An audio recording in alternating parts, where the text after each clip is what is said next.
ঘুরতে ভালোবাসেন না এরকম মানুষের সংখ্যা হয়তো খুবই কম, কিন্তু হাতে কম সময় থাকায় অনেকেরই হয়তো দূরে কোথাও যাওয়া হয়ে ওঠে না। আজকের এই ভিডিওটাতে আপনাদের এমন একটা জায়গায় সন্ধান দেব যেখানে ঘুরে দিনে দিনে আপনি ফিরে আসতে পারবেন। তাহলে একটা ছুটির দিন থেকে বেরিয়ে পড়ুন আর ঘুরে আসুন নবদ্বীপ ধাম। শ্রী চৈতন্য মহাপ্রভুর জন্মভূমি হিসেবে বিখ্যাত নবদ্বীপ ধামে অনেক মন্দির এবং তার সাথে সাথে অনেক মঠ রয়েছে। তবে ভিডিওটি শুরু করার আগে আপনাদের কাছে একটি ছোট্ট অনুরোধ, আমাদের এই ভিডিওটি ভালো লাগলে অবশ্যই লাইক, কমেন্ট এবং শেয়ারও করবেন, কারণ আপনাদের একটু সাপোর্ট আমাদের ভিডিও বানাতে খুবই উৎসাহিত করে। তো আপনারা চাইলে সকাল সকাল বেরিয়ে এই সমস্ত জায়গাগুলো ঘুরে দিনের দিনই আবার ফিরে আসতে পারবেন। এই ভিডিওটা প্রথম থেকে শেষ পর্যন্ত দেখবেন, তাহলে আপনারা জানতে পারবেন আপনারা কিভাবে যাবেন এবং ওইখানে গিয়ে কোন কোন জায়গা ঘুরে দেখবেন। নদিয়ার মায়াপুরে তো অনেকেই যান, তবে মায়াপুরের খুবই কাছে অবস্থিত এই নবদ্বীপ ধাম থেকে এবারে একদিনে ঘুরে আসুন। আশা করি আপনাদের জায়গাটা খুবই ভালো লাগবে। তো চলুন এবার ভিডিওটা শুরু করা যাক। প্রথমেই বলে নবদ্বীপ ধাম আসবেন কিভাবে। নবদ্বীপ আসার খুবই ভালো উপায় হলো ট্রেন। শিয়ালদহ বা হাওড়া স্টেশন থেকে কাটুয়াগামী যে কোনো ট্রেনে উঠলে আপনারা পৌঁছে যেতে পারবেন নবদ্বীপ ধাম। হাওড়া স্টেশন থেকে নবদ্বীপের ভাড়া লোকাল ট্রেনে হলো 25 টাকা, আর যদি আপনারা এক্সপ্রেস ট্রেনে যান তাহলে সেই ভাড়াটা পড়বে 50 থেকে 60 টাকার মধ্যে। সকাল সকাল হাওড়া স্টেশনে পৌঁছে যাওয়ায় জেনারেল ওয়েটিং রুম থেকে সূর্যোদয়টাকে ভালোই উপভোগ করলাম। আমি যে ট্রেনটায় নবদ্বীপে গিয়েছিলাম সেটা হলো 13063 আপ হাওড়া বালুরঘাট এক্সপ্রেস, যেটা প্রতিদিন সকাল 7:50 হাওড়া স্টেশন থেকে ছাড়ে। শনি ও রবিবার এই ট্রেনটা কিন্তু চলে না। এই ট্রেনটার স্লিপার ক্লাসের আমার টিকিটের ভাড়া পড়েছিল 145 টাকা। এটা আপনারা আগের দিনও পেয়ে যেতে পারেন। এছাড়াও সকাল 5:38 রয়েছে কাটুয়া লোকাল, তো চাইলে সেই ট্রেনটা ধরে আপনারা যেতে পারেন।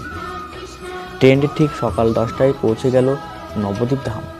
নবদ্বীপ ধাম থেকে বেরিয়ে আপনাদের বুক করে নিতে হবে একটা টোটো, যেটা 3 ঘন্টার জন্য আপনাদের ভাড়া নেবে ওই 300 থেকে 400 টাকা। চলে এলাম আমাদের প্রথম মন্দির, অর্থাৎ কেশবজি গৌরী মঠ।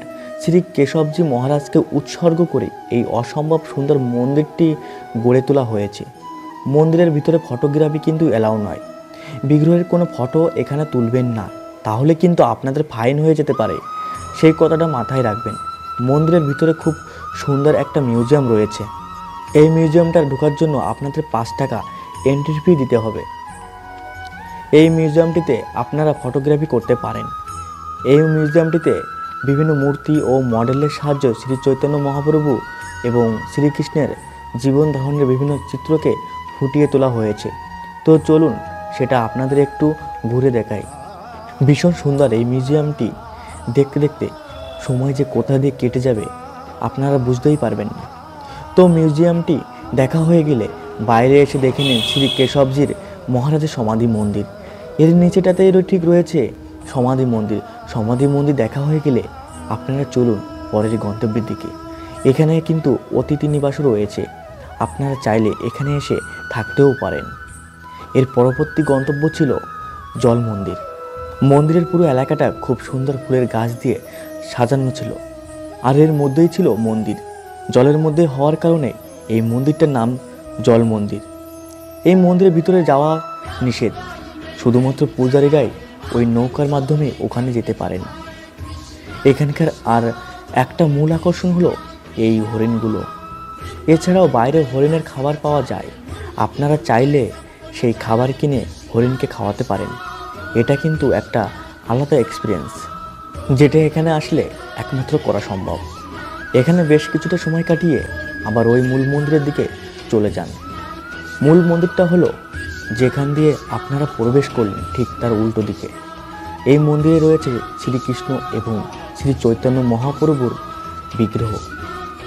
এখানকার প্রতিটা মন্দিরই কিন্তু ওয়েস্ট বেঙ্গল হেরিটেজ কমিশন দ্বারা হেরিটেজ প্রপার্টি হিসাবে ডিক্লিয়ার।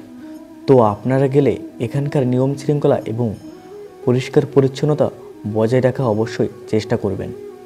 পরবর্তী গন্তব্য ছিল দেবানন্দ গৌরীয় মঠ। তো এই মন্দিরটাও ছিল খুবই সুন্দর। এই মন্দিরে প্রবেশের জন্য আপনাদের কোনো রকম এন্ট্রি ফি দিতে হবে না। মন্দিরের ভিতরে রাধাকৃষ্ণ এবং শ্রী চৈতন্য মহাপ্রভুর খুব সুন্দর বিগ্রহ রয়েছে।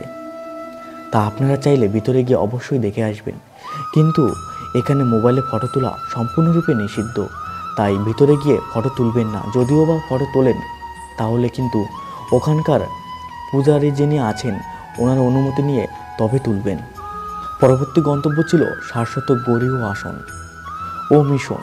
এই মন্দিরটিতেও শ্রী চৈতন্য মহাপ্রভু এবং তার সাথে সাথে শ্রীকৃষ্ণের সুন্দর বিগ্রহ রয়েছে। মন্দিরটির ভিতরে সূক্ষ্ম কারুকার্যের মাধ্যমে রামায়ণ মহাভারতের বিভিন্ন চিত্রকে ফুটিয়ে তোলা হয়েছে, যেটা দেখতে এক কথায় অসাধারণ লাগছে। পরবর্তী গন্তব্য ছিল শ্রী সোনার গৌরাঙ্গ মন্দির। প্রায় 500 বছরেরও বেশি পুরনো এই মন্দিরটি নবদ্বীপের খুবই পুরনো মন্দিরগুলোর মধ্যে একটি। এই মন্দিরের মধ্যেই রয়েছে অষ্টধাতু দিয়ে তৈরি শ্রী সোনার গৌরাঙ্গ, যেটা দেখার জন্য আপনাদের 10 টাকা এন্ট্রি ফি দিতে হবে।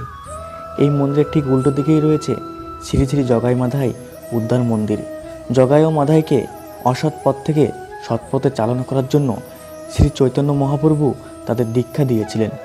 তো পুরো ঘটনাটাই এখানে খুব সুন্দরভাবে ফুটিয়ে তোলা হয়েছে। এই মন্দিরটিতেও 5 টাকা এন্ট্রি ফি আপনাদের দিতে হবে। মন্দিরটির ভিতরে বিগ্রহ ছিল খুবই সুন্দর। পরবর্তী গন্তব্য ছিল শ্রীবাস অঙ্গন মন্দির। এই মন্দিরটির এন্ট্রি ফি ছিল 10 টাকা। এই মন্দিরটিও এখানকার খুবই পুরনো মন্দিরগুলোর মধ্যেও একটি। মন্দিরটির ভিতরে 500 বছরের পুরনো এই কুল গাছটিকে দেখতে ভুলবেন না। অনেকে বলেন এটি নাকি শ্রী চৈতন্য মহাপ্রভুরই বসানো। তো মূল মন্দিরটিতে কাজ চলার জন্য ভিতরে একটি মন্দিরের সমস্ত বিগ্রহকে রাখা রয়েছে। এখানে শ্রী চৈতন্য মহাপ্রভুর বিভিন্ন রূপ আপনারা দেখতে পারবেন। এরপর আপনারা দেখতে পারবেন এখানকার সবচেয়ে সুন্দর একটা মন্দির, সেটা হলো সমাজবাড়ি আশ্রম। এই যে রাধারমণ বাগের পাশেই হচ্ছে সমাজবাড়ি আশ্রম, খুবই সুন্দর। এই মন্দিরটিতেও রাধাকৃষ্ণ নিতাই গৌরাঙ্গ এবং তার সাথে সাথে জগন্নাথ বলরাম এবং সুভদ্রার মূর্তি রয়েছে। তখন এখানে ভোগ নিবেদন করা হচ্ছিল, তাই মূল মন্দিরের দরজাটাও বন্ধ ছিল। আর এখানে মূল মন্দিরের ছবি তোলা নিষিদ্ধ, তাই ভিতরটা আপনাদের দেখাতে পারলাম না। মন্দিরের বাইরে একটা শিব মন্দির রয়েছে, সেটা আপনারা অবশ্যই দেখে নেবেন। এরপর আমরা চললাম আমাদের পরবর্তী গন্তব্য, অর্থাৎ শ্রীকৃষ্ণ চৈতন্য মিশন, বা যেটাকে অনেকেই রাধারানী মন্দিরেও বলে থাকেন। এই মন্দিরের প্রধান আকর্ষণ হলো এই গুপ্ত বৃন্দাবন। এখানকার এন্ট্রি ফি হলো 10 টাকা করে।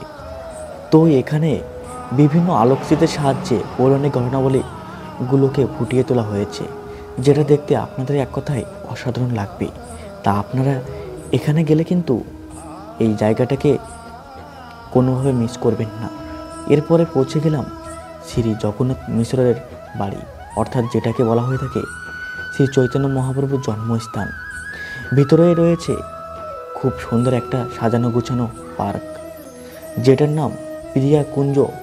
আর এই নিম গাছের তলাতেই শচীমাতার কোলে রয়েছেন শ্রী গৌরাঙ্গ। অর্থাৎ বলা হয়ে থাকে যে এই নিম গাছের তলাতেই নাকি ওনার জন্ম হয়েছিল।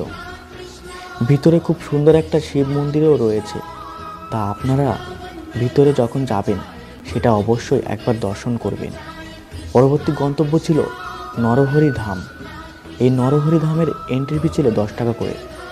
আর এই নরহরি ধামের মধ্যেই রয়েছে পৃথিবীর সবচেয়ে উচ্চতম গৌরাঙ্গ মহাপ্রভুর মূর্তি, অর্থাৎ যেটি প্রায় 60 ফুট উচ্চতা বিশিষ্ট। প্রথমে এই গুহাটার মধ্যে দিয়ে প্রবেশ করতে হবে আপনাদের। তারপর আপনারা দেখতে পারবেন গৌরাঙ্গ মহাপ্রভুর সেই বিশাল আকার মূর্তি, যেটা এক কথায় আপনাদের অসাধারণ লাগবে। এছাড়াও ভিতরের পার্কটা অনেক রকম মূর্তি দিয়ে খুব সুন্দরভাবে সাজানো হয়েছে।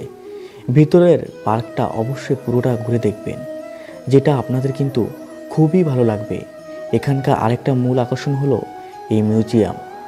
এই মিউজিয়ামের মধ্যেও শ্রীকৃষ্ণ এবং শ্রী চৈতন্য মহাপ্রভুর অনেক মূর্তি রাখা রয়েছে, যেটা আপনারা পুরো মিউজিয়ামটা ঘুরে দেখলে বুঝতে পারবেন। মিউজিয়ামটি দেখে বেরিয়ে মহাপ্রভুর এই বিশাল আকার মূর্তির আর একবার দর্শন করে নিন। আমাদের নবদ্বীপ ভ্রমণের এটি ছিল আজকের শেষ গন্তব্য। আমার এই ভিডিওটা কেমন লাগলো অবশ্যই কমেন্ট করে জানাবেন।